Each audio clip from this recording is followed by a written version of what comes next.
Halo, ketemu lagi dengan Sabi dan Vita.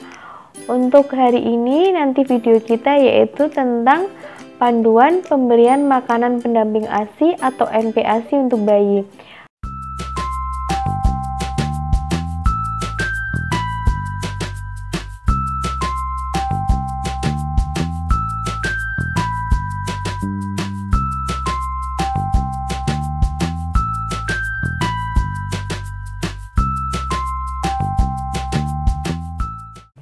Jadi, meski terlihat mudah dalam pemberian makanan pendamping ASI, tetapi nyatanya mengolah dan memberikan MPASI bagi bayi tidak boleh asal.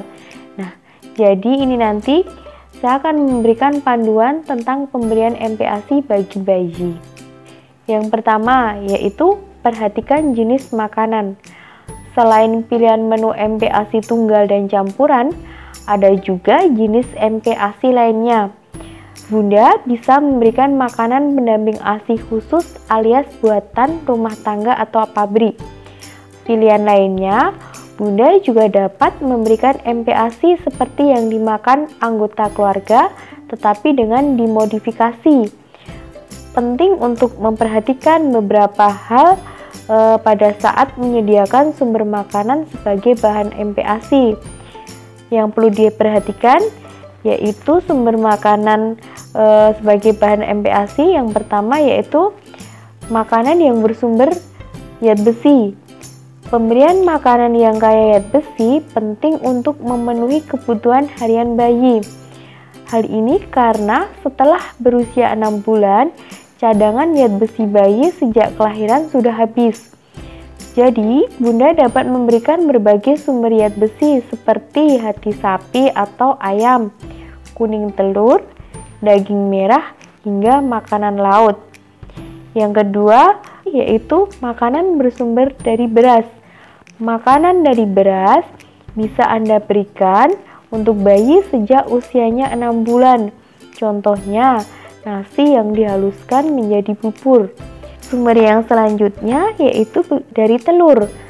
Telur merupakan sumber protein hewani yang baik untuk tumbuh kembang bayi.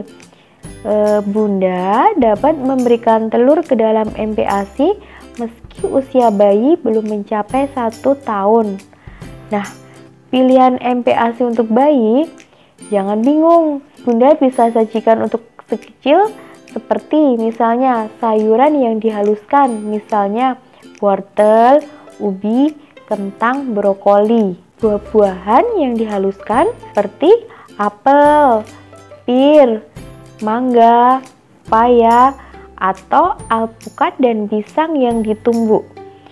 Nah, bubur yang terbuat dari nasi, tepung beras atau tepung beras merah bisa ditambahkan dengan ASI atau kaldu ayam maupun kaldu daging. Selain itu, yang perlu diingat, Bunda diperbolehkan memberikan jenis makanan lainnya setelah bayi lancar memakan makanan yang lembek-lembek tadi. Pilihan jenis makanan yang Bunda berikan setelah ini yaitu bisa ayam, ikan, telur, daging, hati sapi, maupun hati ayam yang sudah dihaluskan. Selanjutnya, pemberian MPASI pada bayi. Yang kedua, kita harus memperhatikan tekstur makanan.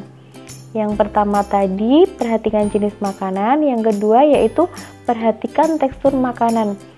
Di masa awal perkenalan dari ASI eksklusif ke makanan pendamping ASI atau MPASI, sangat dianjurkan untuk memberikan bayi tekstur makanan yang lunak dan lembut.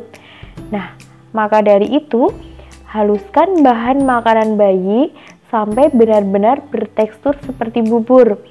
Hal ini dikarenakan susunan gigi bayi itu belum sempurna dan sistem pencernaannya masih beradaptasi untuk menerima makanan padat. Nah, perkenalkan bayi dengan berbagai tekstur makanan seperti yang sudah saya terangkan sebelumnya secara bertahap. Ambil contohnya, di usia bayi 6-8 bulan, bayi harus makan makanan dengan tekstur sangat lembut.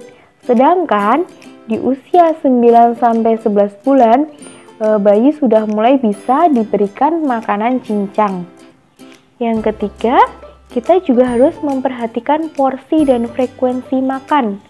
Nah, di samping tekstur makanan yang berubah secara bertahap, porsi makan bayi juga akan semakin meningkat seiring bertambahnya usia. Pada masa peralihan dari ASI eksklusif ke MPASI di usia 6 bulan, coba kita berikan misalnya porsi makan sedikit dulu, sekitar 2-3 sendok makan dengan frekuensi 1 kali sehari. Kemudian selang beberapa hari setelahnya, Bunda bisa meningkatkan frekuensi makan bayi menjadi 2-3 kali per hari. Yang tak lupa, berikan juga si kecil camilan di antara waktu makan utamanya. Bahkan di setiap bulan penambahan usianya, porsi dan frekuensi makan bayi juga bisa mengalami perubahan sebagai bentuk perkembangannya. Yang keempat, atau ini yang terakhir yang kita perhatikan, yaitu pemberian makanan secara responsif. Jadi, pemberian makan secara responsif adalah pemberian MPASI dengan cara menyuapi bayi.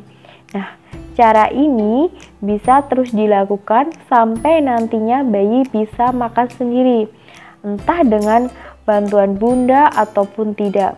Pastikan ya, Bunda senantiasa harus sabar dan tidak boleh memaksa bayi untuk makan di saat bayi memang susah makan. Kemudian biarkan ia belajar dan beradaptasi terlebih dahulu dengan kebiasaan barunya.